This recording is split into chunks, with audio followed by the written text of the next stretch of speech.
প্রকাশিত হয়েছে দ্বিতীয় সাপ্লিমেন্টারি লিস্ট। দ্বিতীয় সাপ্লিমেন্টারি লিস্টে কত নাম যুক্ত হয়েছে, কত নাম বাদ পড়েছে, এখনো পর্যন্ত 37 লক্ষে নিষ্পত্তি হয়েছে বলে সিইও জানিয়েছেন। কথা বলবো, আমাদের প্রতিনিধি রুমা পাল টেলিফোনে রয়েছেন। রুমা, কতজনের নাম যুক্ত হলো কিংবা কত নাম ডিলিট হলো সেটা কি জানা যাচ্ছে? দেখো, এখনো পর্যন্ত কমিশন সেই তথ্য দেয়নি, কিন্তু 37 লক্ষের নিষ্পত্তি হয়েছে আজ পর্যন্ত, সেরকমটা কিন্তু মুখ্য নির্বাচনী আধিকারিক তিনি জানিয়েছেন। অন্যদিকে জানিয়ে রাখি যে দ্বিতীয় সাপ্লিমেন্টারি লিস্ট চলে আসলো এবং প্রকাশিত হলো, এবং প্রথম সাপ্লিমেন্টারি লিস্ট যেদিন প্রকাশিত হয়েছিল তার দুদিন পর অফিসিয়ালি জানানো হয়েছিল যে 10 লক্ষ আপলোড হয়েছে, 40% বাদ গেছে। এবং সেক্ষেত্রে আজকে যখন দ্বিতীয় সাপ্লিমেন্টারি লিস্ট এলো, কতজন এর মধ্যে সংযোজন করা হলো সেই তথ্য কিন্তু এখনো পর্যন্ত কমিশনের তরফ থেকে দেওয়া হয়নি, বা যে কতজন বাদ পড়ছে সে তথ্য বারবার জিজ্ঞাসা করার পর সিও দপ্তর স্পষ্টতই জানিয়েছে যে এই হিসেব তাদের কাছে নেই, কারণ যত সাইন হয়ে আসছে জুডিশিয়াল অফিসাররা করছেন সেটা চলে যাচ্ছে একেবারে সেন্ট্রাল সার্ভার দিল্লি নির্বাচন কমিশনে। সেখানে আবার সমস্ত আপলোড হতে সময় লাগছে 4 ঘন্টা, 3 থেকে 4 ঘন্টার মতো। তারপরে কিন্তু এই লিস্ট প্রকাশিত হচ্ছে। সেই কারণে সমস্ত তথ্য যে কতজনের নিষ্পত্তি হচ্ছে সেই তথ্য থাকলেও কতজন আপলোড হয়েছে বা কতজন বাদ গেছে সেই তথ্য সিও দপ্তরের কাছে নেই। তবে অবশ্যই যারা ডিলিট হচ্ছেন তারা কি করবেন এই প্রশ্ন কিন্তু যারা ডিলিটেড ভোটার তারা কিন্তু সিও দপ্তরেও আসছেন, কারণ প্রথম সাপ্লিমেন্টারি লিস্ট বেরোনোর পর থেকে, এবং অনেকেরই কিন্তু বেশ কিছু সমস্যার মধ্যে পড়ছেন, সেই জন্য সিও দপ্তরে আসছেন, বিভিন্ন ডিওর কাছে যাচ্ছেন। ডিলিটেড যারা রয়েছেন সেক্ষেত্রে কিন্তু যেমন কোর্টে এখন চলছে, যে এখন রীতিমতো আলোচনা চলছে, এবং সেক্ষেত্রে ট্রাইব্যুনাল গঠন করা হয়েছে, এবং ট্রাইব্যুনাল কোথায় বসবে সেটা নিয়েও কিন্তু সরজমিনে খতিয়ে দেখা হচ্ছে যে কোন জায়গায় ট্রাইব্যুনাল বসলে সেটা মানুষজন সেখানে যেতে পারে। তবে অনলাইনে কিভাবে করবেন সেই তথ্য যখন এখনো পুরোপুরি পরিষ্কারভাবে কিন্তু কমিশনের তরফ থেকে জানানো হয়নি। যেদিনকে ট্রাইব্যুনাল গঠন করে যেখানে বসা হবে, যেই পার্টিকুলার অ্যাড্রেস থাকবে, তারপরেই কিন্তু কমিশন জানাতে পারবে যে অনলাইনে গেলে তা কিভাবে করবেন। এবং এটাও ঠিক, তাহলে কি তারা অফলাইনে যেতে পারেন, অর্থাৎ যেখানে বলা হয়েছিল কমিশনের তরফ থেকে কালকেই বলা হয়েছিল যে ডিওদের কাছে গিয়ে টু দ্য ট্রাইব্যুনাল বলে চিঠি লিখে সেখানে তাদেরকে জমা দেওয়ার ক্ষেত্রে এরকম ভোটারও আমরা দেখেছি যে তারা কিন্তু গেছেন জেলা নির্বাচনী আধিকারিকের কাছে সংশ্লিষ্ট, কিন্তু সেখানে কিন্তু বলা হয়েছে যে তাদের কাছে কোনো তথ্য নেই যে এই ধরনের লেটার তারা দিলে সে তারা ট্রাইব্যুনালে পৌঁছে যাবে। কোথাও একটা অবশ্যই দেখা যাচ্ছে যে কোথাও সমন্বয়ের কিন্তু একটা অভাব রয়েছে, এবং সেই সমন্বয়ের অভাবের জন্যই কিন্তু যারা ডিলিটেড ভোটার, যারা যে বৈধ ডিলিটেড ভোটার তাদের ক্ষেত্রে কিন্তু অসুবিধার সম্মুখীন হচ্ছে। যদিও কমিশন বলেছিল কোনো বৈধ ভোটার বাদ যাবে না এবং অবৈধ ভোটার কোনোভাবে সংযোজন করা হবে না, সেক্ষেত্রে কিন্তু কমিশন ট্রাইব্যুনাল কখন গঠন করবে, কবে হবে, কিভাবে হবে, অনলাইনে হবে, অফলাইনে হবে, সেই তথ্য যখন দেবে অবশ্যই আমরা সেটা জানাতে পারবো। তবে কতজন আপলোড হয়েছেন এবং কতজন ডিলিটেড হয়েছেন সেই তথ্য কিন্তু কমিশনকে দিতে হবে। এবং এইভাবে সাপ্লিমেন্টারি লিস্ট এই সপ্তাহে কিন্তু 2টো বেরোলো। এরপর কিন্তু চিঠি দেওয়া হয়েছে কমিশনের তরফ থেকে হাইকোর্টে, যাতে প্রতিদিনই লিস্ট বেরোয়। প্রতিদিন লিস্ট বেরোলে কিন্তু একটা ধাপে ধাপে সব বেরোতে থাকবে। সেই বিষয়টা কিন্তু এখনো আলোচনা পর্যায়ে রয়েছে, সেটা কিন্তু এখনো সিদ্ধান্ত নেওয়া হয়নি যে সেই লিস্ট বেরোবে কি কবে বা প্রতিদিন বেরোবে কিনা। এখন দেখার এই দ্বিতীয় লিস্টের পর কতজন সংযোজন হলো বা ডিলিট হলো। এখন যেহেতু এর আগে সংযোজন বা ডিলিটের বিষয়টা 2 দিন সময় লেগেছিল, 2 দিন পর কিন্তু অফিসিয়ালি জানানো হয়েছিল। এখন কমিশন কবে জানায় সেদিকে নজর থাকবে, এবং ডিলিটেড ভোটাররা কিভাবে তারা অ্যাপ্লাই করবেন, কিভাবে তারা আবেদন করে কিভাবে হবে সেটাও এখন দেখার। তবে এটা প্রশ্ন থেকে যাচ্ছে যে এই ভোট যখন, যেটা ভোট একদম সামনে এসে গেছে, সেক্ষেত্রে সেই ভোটে কি তারা ভোট দিতে পারবেন, এই প্রশ্নটা থেকে যাচ্ছে। রুমা, আমাদের সঙ্গে থাকো। যে তথ্য আপনাদের জানাচ্ছি যে প্রকাশিত হয়েছে দ্বিতীয় সাপ্লিমেন্টারি লিস্ট, কিন্তু এই দ্বিতীয় সাপ্লিমেন্টারি লিস্টে কত নাম অ্যাডিশন হয়েছে কিংবা কত নাম ডিলিট হয়েছে সেই বিষয়ে এখনো পর্যন্ত কোনো তথ্য নির্বাচন কমিশনের তরফে দেওয়া হয়নি। কিছুক্ষণ আগে সিইও কি জানিয়েছিলেন শুনুন।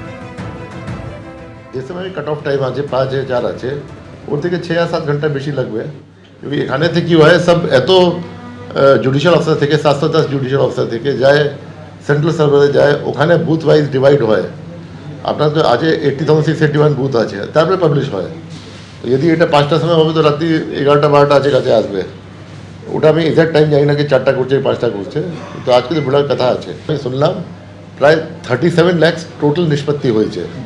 ওর মধ্যে কত সাইন হয়ে আসবেন এটা আমি জানি না। 710 জুডিশিয়াল অফিসার বসে আছেন, প্রত্যেক কাজে সেপারেট লগ ইন আছে, ডিসপোজাল আছে, ওর মধ্যে কোন তারিখ মধ্যে কে করেছে কি করেছেন এটা যখন যত আসবে আমাদের কাছে অত পাবলিশ হবে, ওখানে কোনো জিনিস নেই কি আমরা মাঝখানে কোনো আটকাতে পারি, যেটা কাম আসবে ওটা পাবলিশ হবে।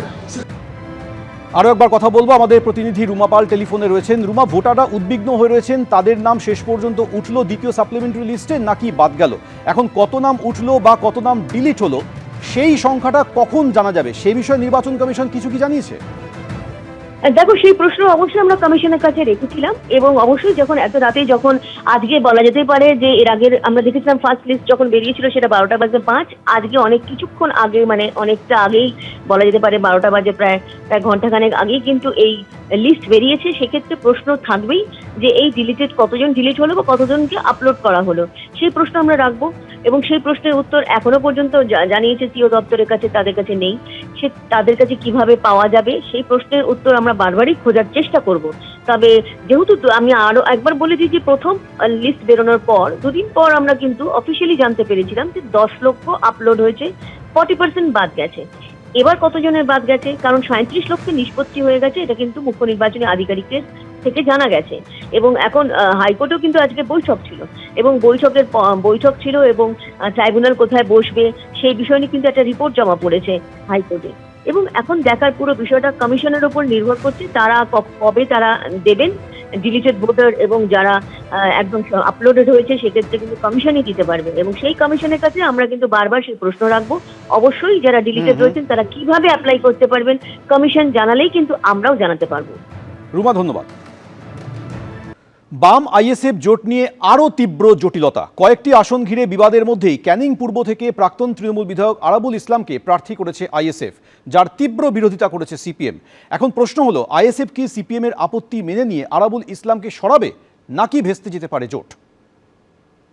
আমরা কাকে প্রার্থী করব না করব সেটা আমাদেরকে কোনো দল তো ডিসাইড করে দিতে পারে না।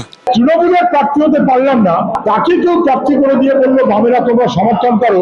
আরাবুলে কি আড়াআড়ি ভাগ বাম আইএসএফ? আরাবুল ইসলামকে আইএসএফ ক্যানিং পূর্ব থেকে প্রার্থী করায় কি শেষ পর্যন্ত জোট ভেঙে দিতে পারে সিপিএম? ভোট প্রচারের সূর্য যখন মধ্য গগনে তখন এই প্রশ্নটা বড় হয়ে উঠছে। কিন্তু এর পাশাপাশি আরও কয়েকটা কারণও আছে, যেমন পাঁশকুড়া পশ্চিম, নন্দীগ্রাম এবং মুরারই এই 3টি আসনে আগেই প্রার্থী ঘোষণা করেছে বামেরা, পরে এই 3টি আসনে প্রার্থী দিয়েছে আইএসএফও।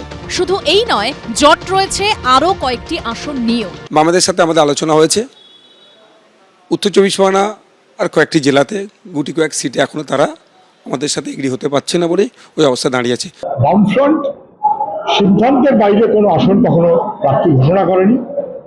সেই আসনে যদি অন্য কেউ প্রার্থী ঘোষণা করে থাকেন তারা ঠিক করেছেন বলে মনে করা উচিত না।